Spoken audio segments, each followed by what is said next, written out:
క్రీస్తు ప్రభునందు ప్రియ సహోదరి సహోదరులారా, ఈరోజు మనము క్రిస్మస్ పండుగను కొనియాడుతూ ఉన్నాం. ఈ క్రిస్మస్ పండుగలో పగటిపూట జరిగేటటువంటి దివ్య పూజలోని పట్టణాలను మనము ఆలకించాం. మొదటి పట్టణం యెషయా గ్రంథం 52వ అధ్యాయం 7వ వచనం నుంచి 10వ వచనం వరకు, సువిశేషం యోహాను శుభవార్త 1వ అధ్యాయం 1వ వచనం నుంచి 18వ వచనం వరకు మనం ఆలకించాం. మానవ చరిత్రలో జరిగినటువంటి మహా గొప్ప సంఘటన, మహోన్నతమైన సంఘటన ఈ క్రిస్మస్ పండుగ.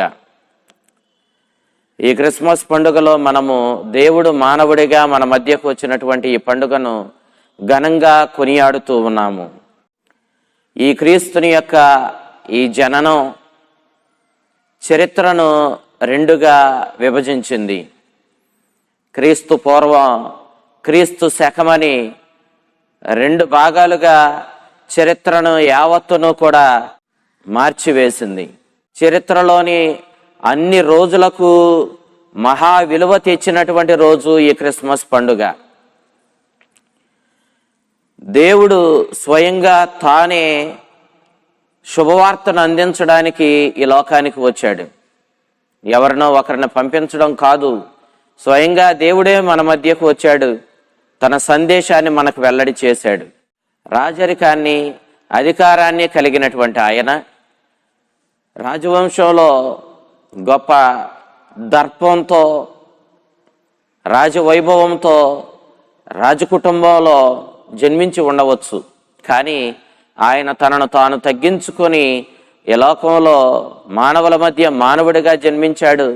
అంతేకాదు, అతడు సామాన్య స్త్రీ అయినటువంటి మరియమాతకు సామాన్యుడిగా జన్మించాడు. అధికారం, గర్వం, రాజభోగాలకు తావు లేకుండా తగ్గింపుతనంతో, వినయంతో సామాన్యుడిగా మన మధ్య జన్మించాడు. ఒక పూరి పాకలో అతడు జన్మించాడు. పునీత పౌలు ఫిలిప్పీలకు రాసిన లేఖ 2వ అధ్యాయం 6వ వచనం నుంచి 11వ వచనం వరకు మనం చదివినప్పుడు క్రీస్తుని యొక్క జననంలో ఉన్న మర్మాన్ని మనం అర్థం చేసుకోగలుగుతాం.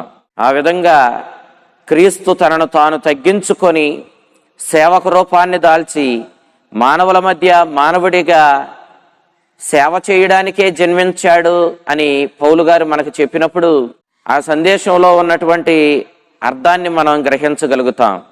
ఎలోక సంబంధమైన వస్తువులకు, అధికారాలకు ఉన్న విలువలేని ఆ స్థితిని అతడు సూచిస్తూ, ఎలోక సంపదలు, అధికారాలు, ఎలోక ప్రణాళికలన్నీ తుచ్చమైనవని, క్షణికమైనవని, వాటికి అట్టే విలువ లేదని అతడు ఆ విధంగా తగ్గింపుతనముతో పూరిపాకలో జన్మించి ఈ ప్రపంచానికి గొప్ప సందేశాన్ని వెల్లడి చేశాడు.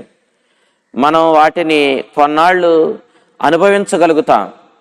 అధికారాన్ని, సంపదని, ఎలాక సంబంధమైనటువంటి ఘనతలను మనం వాటిని కొంతకాలం అనుభవించగలుగుతాం. కానీ అవి క్షణికమైనవేనని, శాశ్వతమైనవి కాదని ఈ జననం మనకి వెల్లడి చేస్తూ ఉంది. అందుకే యోబు భక్తుడు అన్నాడు, ఈ లోకానికి నేను ఏది పట్టుకొని రాలేదు, అంతే రీతిలో ఈ లోకాన్ని విడిచిపెట్టి వెళ్ళేటప్పుడు నేను ఏది పట్టుకొని వెళ్ళను అంటూ ఉన్నాడు. దేవునికి కృతజ్ఞతలు తెలపవలసిన వాళ్ళమై ఉన్నాం. ఈ రోజున అందరం ఆనందంతో కేరింతలు కొడుతూ ఆ దేవునికి కృతజ్ఞతలు తెలపాలి. ఎందుకంటే ఆ రక్షకుడు, ఆ మెస్సయ్య, ఆ దైవ కుమారుణ్ణి విశ్వసించి ఆయన సందేశాన్ని స్వీకరించిన వాళ్ళల్లో మనమున్నాం. ఆయన రక్షణ భాగ్యాన్ని పొందిన వారిలో మనమున్నాం. కాబట్టి మనం ఆనందించాలి. మనం చాలాసార్లు మన జీవితంలో ఈ సందేశాన్ని పాటించడంలో విఫలమవుతూ ఉన్నాం. క్రీస్తుని సందేశం పాటించడంలో మనం విఫలమైనప్పటికీ నిరాశ పడకుండా మనము ధైర్యాన్ని తెచ్చుకొని ఆ ప్రభు యొక్క కరుణను, ప్రేమను, దయను మనం గ్రహించుకొని పశ్చాత్తాపపడి ప్రభు నుండి క్షమాపణ కోరుకుంటూ మనం ఎప్పటికప్పుడే ప్రభు దగ్గరికి వస్తూ ప్రభు యొక్క వాక్యానుగుణంగా జీవించేటటువంటి బిడ్డలుగా, ఆ ప్రభు ఈ లోకానికి వచ్చి అందించిన సందేశాన్ని జీవితంలో పాటించి ధన్యత పొందే వ్యక్తులుగా మనం ఎల్లప్పుడూ కూడా జీవిస్తూ ఉండాలి. ఆ విధంగా జీవించడానికి శతవిధాల ప్రయత్నం చేస్తూనే ఉండాలి. మనం నేడు కొనియాడుతూ ఉన్నటువంటి యేసుక్రీస్తుని మనుష్యావతార మహోత్సవం ఈ క్రిస్మస్ పండుగ ఆయన కరుణకు, క్షమాపణకు, ప్రేమకు గొప్ప నిదర్శనం. కావున మనలను ప్రేమించి మన మధ్యకు వచ్చిన ఆ కరుణామయుని కారుణ్యాన్ని, ప్రేమను మనం అర్థం చేసుకొని ఆనందంతో ఆ ప్రభువుకి కృతజ్ఞతలు తెలిపేటటువంటి వ్యక్తులుగా మనం ఉండాలి. ఈ మహోత్సవం ద్వారా దేవుని అనంతమైన కరుణను, ప్రేమను మన జీవితంలోనికి మనము స్వీకరించే వాళ్ళమై ఉండాలి. బలహీనమైనదియును నశించిపోవునట్టిదియును అయిన ఏ ఘనతయు లేనటువంటి మానవ స్వభావాన్ని శక్తివంతమును శాశ్వతమును అయిన మహాఘనమైనటువంటి దైవ స్వభావంతో ఐక్యపరిచి మనల్ని దేవుళ్ళుగా మార్చిన మహాఘనమైన రోజు ఈ క్రిస్మస్ పండుగ. పాపానికి బానిసలమై, దేవునికి దూరమై, మరణమనే అవమానంలో కృంగిపోతూ ఉన్నటువంటి మనలను లేవనెత్తుతూ తన దైవ స్వభావాన్ని మనతో పంచుకుంటూ మనల్ని శాశ్వతమైన జీవంతో నింపుతూ దేవుని బిడ్డలుగా మారుస్తూ పరలోక రాజ్యానికి మనల్ని వారసులుగా చేస్తున్నటువంటి గొప్ప రోజు ఈ క్రిస్మస్ పండుగ రోజు. నశించిపోవు ఈ మానవ స్వభావాన్ని నశింపులేని దైవత్వంతో ఐక్యపరచి ఈ మానవ స్వభావాన్ని మరుగు చేసి దేవుని బిడ్డలుగా దైవ స్వభావంతో మనల్ని మార్చి నిత్య జీవానికి మనల్ని వారసులుగా మార్చడానికే క్రీస్తు ఈ లోకానికి వచ్చాడు. కాబట్టి మనం ఆనందిద్దాం, ఈ ఆనందాన్ని ఒకరితో ఒకరం పంచుకుందాం.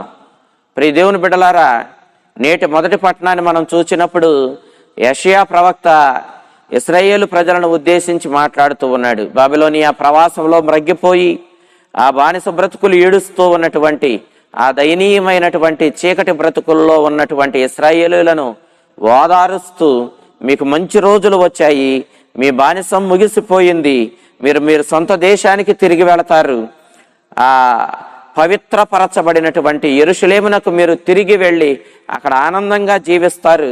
ఆ మెస్సయ్య మీకు ఈ ఆనందాన్ని ఇవ్వడానికి, మిమ్మలను మరలా విజయంతో నింపడానికి ఆయన వస్తూ ఉన్నాడని చెప్పి యెషయా ప్రవక్త ప్రవచించిన ఆ ప్రవచనాన్ని మనం మొదటి పట్టణంలో ఆలకించాం. పూర్వం ఇశ్రాయేలీలు ఐగుప్తు బానిసంలో, ఫారో దాస్యంలో మ్రగ్గిపోయారు. వారికి పాలు తేనెలు ప్రవహించే ఆ వాగ్దాన భూమికి దేవుడు వారిని నడిపించాడు. అదే రీతిలో ఈనాడు మీరు బబిలోనియాలో బానిసలుగా బ్రతుకుతా ఉన్నారు, కానీ దేవుడు తప్పకుండా మీకు ఒక రక్షకుడిని పంపిస్తాడు. ఆ మెస్సయ్య వచ్చినప్పుడు మీ బానిసం అంతమొందుతుంది, మీరందరూ స్వేచ్ఛా స్వాతంత్ర్యాలతో నింపబడతారు. స్వచ్ఛంగా చేయబడిన, పవిత్రపరచబడిన, పునర్నిర్మించబడిన ఆ యెరూషలేమునకు మీరు తిరిగి వెళ్ళి అక్కడ ఆనందంతో ఆ ప్రభు ఇచ్చే రక్షణమును, విజయమును మీరు అనుభవిస్తారని యెషయా చెప్పినటువంటి ఆ ప్రవచనం యేసుక్రీస్తునందు అక్షరాలా నెరవేరింది. ఇక్కడ నూతన యెరూషలేము మనకు స్వర్గరాజ్యమే. మనం ఈ లోకంలో సాతాను దాస్యం నుండి విడుదల చేయబడి, పాపము నుండి కడగబడి, పాప ఫలితంగా మనకు వచ్చినటువంటి ఆ యొక్క మరణం నుండి విడుదల పొంది నిత్య జీవంతో నింపబడి స్వర్గరాజ్యంలో నిత్యానందాన్ని, విజయాన్ని అనుభవించే రోజులు మనకి ముందు ఉన్నాయన్న సత్యాన్ని ఈ రోజు పండుగ మనకు వెల్లడి చేస్తూ ఉంది. ఆ విధంగా యెషయా ప్రవక్త మొదటి పట్టణంలో చెప్పినటువంటి ఆ ప్రవచనం మన విషయంలో అక్షరాల యేసుక్రీస్తు జననంతో నెరవేరిందన్న విషయాన్ని మనం గ్రహించుకోగలుగుతూ ఉన్నాం. ఆ యెరూషలేమునకు తిరిగి వెళ్ళడానికి ఇశ్రాయేలు ప్రజలు ఎంతో ఆనందించారు. నేడు మన శాశ్వత యెరూషలేమైనటువంటి ఆ స్వర్గరాజ్యానికి వెళ్ళడానికి మనం ఎంతో ఎదురు చూస్తూ ఉన్నా, ఆ రాజ్యం చేరుకోవడానికి ఆనందిస్తూ ఉన్నా, ఆనందంతో ఆ రాజ్యం కోసం సిద్ధపడుతూ ఉన్నాం. మనల్ని ఈ నూతన యెరూషలేమునకు నడిపించే ఆ నాయకుడు యేసుక్రీస్తువే. ఇశ్రాయేలీయులను ఐగుప్తు నుండి వాగ్దాన భూమికి నడిపించిన మోషే వలె రెండవ మోషే అయిన యేసుక్రీస్తు మనల్ని మన వాగ్దాన భూమి అయిన స్వర్గరాజ్యానికి నడిపిస్తాడు. ఇక్కడ మనం స్వర్గరాజ్యానికి చేరుకుంటామనే శుభవార్తను అతడు తీసుకుని వచ్చాడు. అందుకే ఇక్కడ యేసుక్రీస్తువే ఆ శుభవార్త. వీరు బానిసలుగా బబిలోనియాలో బ్రతుకుతున్నప్పుడు వారికి శుభవార్త, ఆ బానిస బ్రతుకులు అంతముందే అయ్యి వాళ్ళు మరలా వాళ్ళ సొంత దేశానికి తిరిగి వెళతారు, ఆనందంతో వెళతారు అనేది మొదటి పట్టణంలోని శుభవార్త. సమూయేలు 2వ గ్రంథము 7వ అధ్యాయం 14వ వచనంలో దేవుడు వాగ్దానం చేసిన దావీదుని వారసుడిగా జన్మించే ఆ మెస్సయ్య, ఆయన జననంతో ఈ లోకానికి రక్షణ వస్తుందని, ఆ దావీదు వంశంలో జన్మించిన వాడు యేసుక్రీస్తువేనని, అతడే ఆ మెస్సయ్య అని, అతడే మనల్ని రక్షించే రక్షకుడని నేటి మహోత్సవం, నేటి పఠనాలు మనకు వెల్లడి చేస్తూ ఉన్నాయి. కాబట్టే మనమందరం కూడా ఆ మెస్సయ్య రాక కోసం దావీదు వంశంలో జన్మించి మనల్ని అందరినీ శాశ్వత రాజ్య పాలన చేస్తూ మనకు నూతన రాజ్యానికి, ఆ పరలోక రాజ్యానికి నడిపించే ఆ రాజులకు రారాజు అయినటువంటి ఆ దివ్య బాలయేసు కోసం, ఆ మెస్సయ్య కోసం మనమందరం కూడా ఎదురు చూస్తూ ఉన్నాం. నేడు యెరూషలేమునకు రక్షించేటటువంటి ప్రహరీ గోడలు లేవు. ఆ యెరూషలేము చుట్టూ ఉన్నటువంటి ఆ ప్రహరీ గోడలపై ఉండి శుభవార్తలను, చుట్టుప్రక్కల జరిగే సంఘటనలను వెల్లడి చేసేటటువంటి వార్తాహరుడు నేడు లేడు. కానీ రానున్న రోజుల్లో ఇదిగో మీకు పరిపూర్ణమైనటువంటి సంరక్షణ మీకు దొరుకుతుందని, మిమ్మలను శత్రువుల నుండి రక్షించేటటువంటి గోడగా, మీకు శుభవార్తను అందించే వార్తాహరుడిగా స్వయంగా దేవుడే మీ మధ్యకు రానయ్యి ఉన్నాడని యెషయా ప్రవక్త ప్రవచించిన ప్రవచనాలు అక్షరాల నెరవేరాయి. ఆ రక్షించబడే రోజుల్లో దేవుడు తన శక్తిని ప్రదర్శించగా అన్ని దేశాల, జాతుల ప్రజలు ఆ ప్రభుని మహిమను కనులారా చూడడానికి వస్తారని, ఒక్క బబిలోనియా ప్రవాసంలో ఉన్న వాళ్ళు మాత్రమే కాదు, అన్యులు కూడా వచ్చి ఆ ప్రభు యొక్క రక్షణను కనులారా చూస్తారని, అంతేకాదు ఆయన రక్షణలో వీళ్ళు పాలిభాగాన్ని పొందుతారని యెషయా ప్రవక్త అన్యులకు కూడా రక్షణ భాగ్యం ఉందని ప్రవచించాడు. ఆ ప్రవచనం యేసుక్రీస్తుని యొక్క జననంతో నెరవేరిన విషయాన్ని మనం గ్రహించాలి. నేటి సువిశేషంలో మార్కు సువార్తకారుడు యేసుక్రీస్తు పెరిగి పెద్దవాడై బహిరంగ జీవితం ప్రారంభిస్తూ ఉండగా అతడు తన సువార్తను ప్రారంభించాడు. కానీ మత్తయి, లూకా సువార్తకారులు యేసుక్రీస్తు బెత్లెహేములో జన్మించినటువంటి ఆ సంఘటనను వివరిస్తూ వాళ్ళ యొక్క సువార్తలను రాశారు. అయితే యోహాను ఆది కాలము నుండి యేసుక్రీస్తు యొక్క ఉనికిని ప్రకటిస్తూ అతడు తన సువార్తను రాశాడు. ఆది యందు వాక్కు ఉండెను, ఆ వాక్కు దేవుని వద్ద ఉండెను, ఆ వాక్యే దేవుడై ఉండెను అంటూ యేసుక్రీస్తు యొక్క దైవ స్వభావాన్ని వెల్లడి చేశాడు. యేసుక్రీస్తువు అనాది నుండి ఉన్నవాడని, ఆది నుండి ఉన్నటువంటి పితాపుత్ర పవిత్రాత్మలనే త్రిత్వైక దైవంలో 2వ వ్యక్తిగా యేసుక్రీస్తు ఉన్నాడని వివరించాడు. యేసుక్రీస్తును అతడు దేవుని వాక్కుగా, లోగోస్గా వర్ణించడాన్ని మనం చూస్తూ ఉన్నాం. గ్రీకు భాషలో లోగోస్ అనగా వాక్కు అని అర్థం. క్రీస్తువు వాక్కు అయి ఉన్నాడు. ఆ వాక్కు అయిన దేవుడే ఈనాడు మానవుడిగా మనుష్యావతారం ఎత్తి మానవుల మధ్య జన్మించాడు అని చెప్పి యోహాను సువార్తకారుడు మనకు వివరించాడు. క్రీస్తుని మనుష్యావతారం యొక్క ఉద్దేశం మానవాళిని దేవుని దత్తపుత్రులుగా మార్చడమే. ఆయనను విశ్వసించిన వారందరికీ ఈ దైవపుత్రత్వాన్ని ఇవ్వడమే ఆయన రాకలోని మాధుర్యం. ఆయన్ను విశ్వసించిన వారు దైవ జీవంలోనికి నడపబడతారు అన్నది ఇక్కడ మనం గ్రహించవలసిన గొప్ప సత్యము. దేవుని బిడలగా మార్చబడతాము అన్నది ఇక్కడ మనం గుర్తించవలసినటువంటి గొప్ప విషయము. ఈ దైవపుత్రత్వం సహజమైన రక్త సంబంధంతో వచ్చింది కాదు, ఆధ్యాత్మికమైన బంధంతో వచ్చింది. ఇది దేవుని నుండి వచ్చింది. ఈ వాక్యం యేసుక్రీస్తుని యొక్క జననం గూర్చి మనకు వివరిస్తూ ఉంది. ఆయన జననం శారీరకమైంది కాదు, ఒక కన్యక నుండి జరిగిన జననం. శారీరకమైన తండ్రి లేకుండా దైవ శక్తితో పవిత్రాత్మ ఆవరింపు ద్వారా జరిగినటువంటి జననం అది. కాబట్టి మనము యేసుక్రీస్తునందు శారీరకంగా జన్మించడం కంటే ఆధ్యాత్మికంగా జన్మించి దేవుని బిడ్డలుగా పవిత్రాత్మ చేత మార్చబడుతూ ఉన్నామన్న సత్యాన్ని ఇక్కడ యోహాను మనకి మర్మగర్భంగా వివరించాడు. దేవుని వాక్యం శరీరధారి అయ్యింది అన్న ఈ మాటను మనం చూసినప్పుడు రెండవ వ్యక్తి అయిన క్రీస్తు మానవునిగా మన మధ్యకు వచ్చాడు. ఇక్కడ శరీరము అనగా పూర్వ నిబంధనలో నశించునది, క్షణికమైనది, అపవిత్రమైనది అనే భావాలు ఉన్నాయి. యోహాను స్వార్థకారుడు యేసుక్రీస్తు ఏ విధంగా తగ్గించుకొని ఈ క్షణికమైన తగ్గింపుతనం కలిగినటువంటి అపవిత్రమైనటువంటి ఈ మానవ శరీరాన్ని అతడు ధరించాడో వెల్లడి చేస్తూ ఆ విధంగా క్రీస్తు తనను తాను ఎంతగా మన కోసం తగ్గించుకున్నాడో వివరించాడు. యేసుక్రీస్తుని యొక్క జననంలో మనమందరం ఆనందిస్తూ అతడు పుట్టాడని చెప్పుకుంటూ ఉన్నాం. కానీ యేసుక్రీస్తుని యొక్క జననంలో దాగి ఉన్నటువంటి మరణాన్ని మనం చాలాసార్లు గమనించాం. సాధారణంగా మనకి ఘోర అవమానం జరిగిందంటే ఇంతకంటే నేను చనిపోవడం మేలు అని మనం చెప్తాం. మన ఘనత, మన గొప్పతనం ఏదైనా పోతే మన వెంటనే చావడమే మేలని చెప్పుకుంటాం.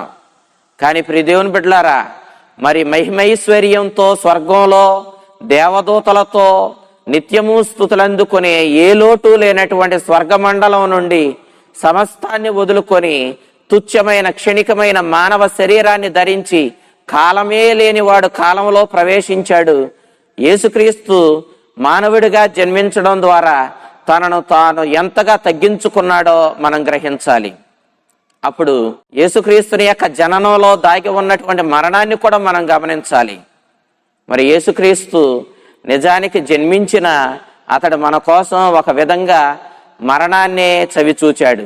అంతటి దయనీయమైన స్థితిలో తనను తాను తగ్గించుకొని మరణించేటంతటి అవమానాన్ని మీదేసుకొని తుచ్చమైన మానవ రూపాన్ని దాల్చి మానవుడిగా మన మధ్య జన్మించాడు. ఇది దేవుని యొక్క ప్రేమకు కరుణకు తార్కాణం. ఆయన ప్రేమను మనం అర్థం చేసుకోవడం మన జన్మలో జరిగే విషయం కాదు. మహోన్నతమైన ఎల్లలో లేని ఆ కరుణామయుని యొక్క కారుణ్యాన్ని, ప్రేమను పునీత పౌలు ఫిలిప్పీలకు రాసిన లేఖ 2వ అధ్యాయం 6వ వచనం నుంచి 11వ వచనం వరకు రాసినటువంటి తన లేఖలో వర్ణించడానికి ప్రయత్నం చేశాడు. అతడు మానవునిగా మన మధ్య నివసించాడు, మనలో ఒకడయ్యాడు అన్నాడు. యోహాను క్రీస్తుని మొదటి 4 అపోస్తలుల్లో ఒకడు. ఆయన క్రీస్తు బప్తిస్మం పొందుతూ ఉండగా యోర్దాను నదిలో అతడు బప్తిస్మం పొంది వెలుపలకు వస్తూ ఉంటే స్వర్గమండలము నుండి పవిత్రాత్మ పావురం ఆకారములో ప్రభు మీదకు దిగి రావడం, ఈయన నా ప్రియమైన కుమారుడు, ఈయన యందు నేను ఆనందిస్తున్నాననేటటువంటి ఒక దివ్య వాణి ఆ పరలోక తండ్రి యొక్క స్వరము వినిపించడం స్వయంగా స్వార్థకారుడైనటువంటి యోహాను కూడా చూచాడు. దానికి నేనే సాక్షినని కూడా చెప్పాడు. అటు తరువాత క్రీస్తుని వాక్కుతో పోల్చి మాట్లాడుతూ అతడు ఆది నుండి ఉన్నవాడని, సమస్తము ఆయన ద్వారానే, ఆయన కొరకు, ఆయన యందు చేయబడింది అన్నటువంటి భావాన్ని యోహాను మనకు వెల్లడి చేశాడు. దైవ మానవునిగా మన మధ్యకు వచ్చి మనకు తండ్రి నుండి పరిపూర్ణమైన అనుగ్రహాలను తెచ్చాడు క్రీస్తు. ఆయన పరిపూర్ణత నుండి మనం అనుగ్రహాలను విశ్వశ్రీ సభ ద్వారా పరంపరగా పొందుచున్నామని మనం గ్రహించాలి. పరంపరగా అనగా ఒకదాని వెనక ఒకటి మనము దేవుని అనుగ్రహాలను క్రీస్తు ద్వారా పొందుకుంటున్నాము. దేవుడు ఈ లోకాన్ని ఎంతగానో ప్రేమించి తన ఏకైక కుమారుని ఈ లోకాన్ని రక్షించడానికి పంపించాడు. అతడు తన కుమారుని ప్రాణత్యాగానికి కూడా అర్పించడానికి వెనుదీయలేదు. దేవుని యొక్క ఎల్లలో లేని ప్రేమ ఈ మానవాళిపై ఎంతగా ఉందో ఈ వాక్యం మనకు తెలియచేస్తూ ఉంది. అంతటి దైవ ప్రేమతో క్రీస్తు మన మధ్యకు వచ్చాడు. మనం ఆ క్రీస్తుని ప్రేమను గుర్తించాలి. అతడు మనతో తన దైవ స్వభావాన్ని పంచుకొని మనల్ని మన దీనస్థితి నుంచి దేవుని బిడ్డలుగా లేవనెత్తుతున్నటువంటి ఈ పరమరహస్యాన్ని మనం గుర్తించాలి. అందుకు గాను ఆ ప్రభువునకు మనము నిత్యము కృతజ్ఞతలు తెలియచేస్తూ ఉండాలి. ఆ క్రీస్తును మన జీవితంలోనికి ఆహ్వానించి ఆ క్రీస్తుని యొక్క వాక్యానుగుణంగా అతడు చూపించిన మార్గంలో జీవించి అతడు మనకు ఇవ్వడానికి వచ్చినటువంటి సమస్త రక్షణానుగ్రహాలను నిండుగా మనము పొందుకోవాలి. ఆ చల్లని దివ్య బాలయేసు ఈ క్రిస్మస్ పండుగ రోజున యావత్ ప్రపంచంతో కలిపి మనకు తన నిండైన అనుగ్రహాలు, ఆ రక్షణ భాగ్యాన్ని ప్రసాదించి మనల్ని దైవపుత్రులుగా మార్చి మన జీవితాలను ధన్యం చేయునుగాక. ఆమేన్.